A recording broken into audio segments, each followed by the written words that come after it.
আসসালামু আলাইকুম বন্ধুরা, আজকে আমি বানাবো এই যে কারি পাত্তা নরসিংহর পাতা দিয়ে পকোড়ি।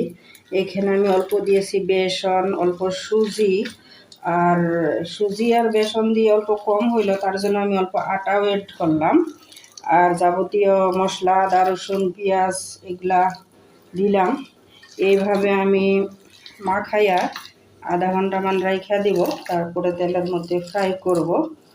নরসিংহর পাতা স্বাস্থ্যের জন্য অনেকই ভালো, আর যে যেভাবেই যাই করে খান না কেন অসাধারণ অসাধারণ টেস্ট।